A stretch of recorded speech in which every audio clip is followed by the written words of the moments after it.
In this video, I want to go through 10 different reasons why you would want to get this drone or upgrade.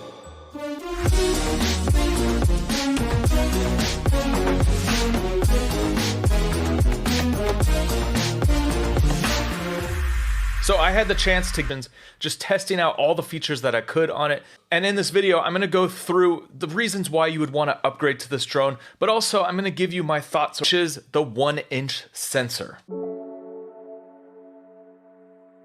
Now this sensor is going to give you better quality footage, and it's going to give you better footage in low light situations. The 1-inch sensor is only reserved for the Pro cameras. We've only seen a 1-inch sensor in the 2 Pro and the P4. Now this isn't a Hasselblad 1-inch sensor, this is a DJI 1-inch sensor. So there might be a little bit of a difference between the two. But one of the massive upgrades with this 1-inch sensor is that it does shoot 5.4K resolution for video creators. Now this camera has a f2.8, and that f2.8 is not adjustable, so it's not like the 2 Pro where you can go to an f11. This one is just a fixed 2.8 aperture. And for the field of view, you're getting a 22mm equivalent, so it's an 88-degree field of view. And the sensor is a 20 megapixel sensor. The original Air 2, this is a CMOS 20 megapixel sensor. So it's gonna be able to give you some better looking footage, and it's gonna give you some better noise performance as well. When I'm out flying with the footage that I've been able to get when I'm out flying, I've been in a bunch of different situations, whether it's morning, middle of the day, evening, as well as in some darker situations when the sun has just gone down over the horizon. And all the footage that I've been able to get out of this camera looks really good. And having a 1-inch sensor definitely gives this drone. Now, number 2 is a better obstacle sensing system. So this drone has more sensors on it. It's got backwards, forwards, up, and down. It doesn't have any side-to-side sensing, and it will fly up and over them, or it will just stop, depending on how you have your settings set up. Number 3 is 10-bit footage, and this is huge for anyone who wants to do some post-processing on your footage. Having 10-bit gives you more data to be able to color grade and fix and adjust things in post.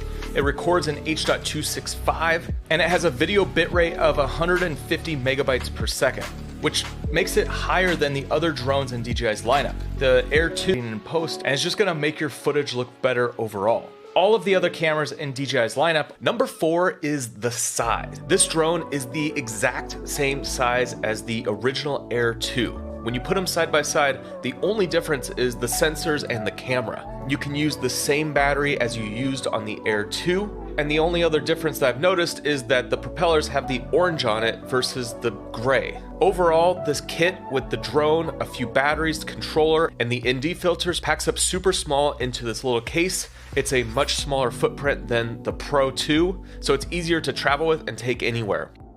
Number 5 is the 5.4K resolution. This drone shoots in 5.4K, which just gives you more flexibility. So if you are editing on a 4K timeline, that means you're gonna be able to punch in 1.5 times on your footage and not lose any resolution when you're cropping in post. And when you combine this 5.4K resolution with the 10-bit camera. Number 6 is frame rates. Now you have a ton of different options when it comes to frame rates in this drone. In the 5.4K resolution, you have 24, 25, or 30. You're not gonna do really any slow-mo when it comes to 5K. However, when you drop it down to 4K, you can go all the way up to 60 frames per second. And when you drop it down to 1080p, you can do 120 frames per second. Just gives you a lot of flexibility. So if you want to shoot at a higher frame rate and slow down your footage, you have the option in this drone, especially with the 4K 60. This is one thing that I really liked about the original Air 2 when I first started flying with that drone. Having 4K 60, the camera crops in 2 times. Now, the original Air didn't have this crop. You could go in any frame rate. 7 is zoom options. So you have a lot of different flexibility to zoom with this. When you're zooming in, you're essentially losing pixels at a certain point. For a lot of situations, especially like social content on your phone, you won't notice the loss in resolution. In the 5.4K mode, there is no zooming available. However, when you drop down to 4K, you can do a 2x zoom, a 3x zoom, and a 4x zoom. Now, what I've noticed is when you go to 3x or 4x, there's definitely a clear loss of resolution when you put it on a big screen.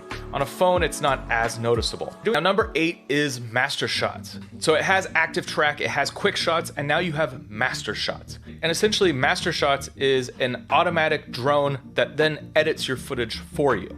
So depending on what you're doing a master shot of, the drone's going to decide a series of shots that it thinks is best for that location or that situation. It's going to shoot all of them in a few minutes, and then it's going to edit a video automatically for you. So if you don't want to have to think about anything, you just want to get some really cool footage of a location that you're in or something specific, and you want the drone to do everything for you, you just turn on your master shots, draw on the screen like you would an active track, hit the button to go, hands off. Drone does everything for you, and then it edits all that footage for you into a short little video. Number 9 is Active Track 3.0. So this is the best active track that DJI has put into a drone. It locks onto the subject and stays locked on. And I think that this can be definitely used for follow situations where you're like mountain biking or you're trail running, and you won't have to worry about the drone losing its lock on the subject. I was playing around with this in a lot of different situations, and when I was putting it in sport mode with some Jeeps going through the desert, it stayed locked on, and it could do these crazy moves where I was whipping around the Jeeps, and it would completely keep the subject centered the entire time, as long as it can see the subject.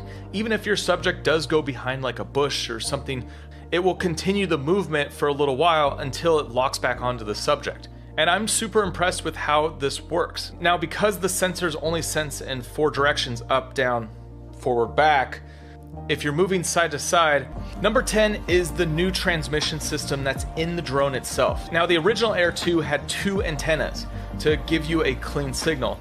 You're most likely not going to lose a transmission from the drone to the controller.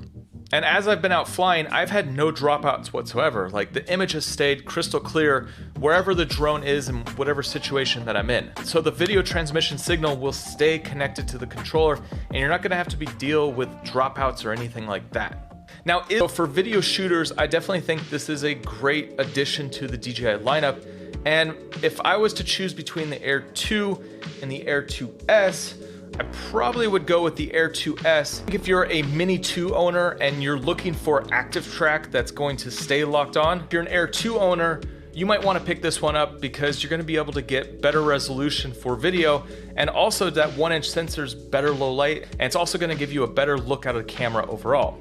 Now, for Mavic 2 Pro owners, you might want to switch to this because it's a 1-inch sensor. However, you have a lot more features packed into this, and there's just more options to shoot. This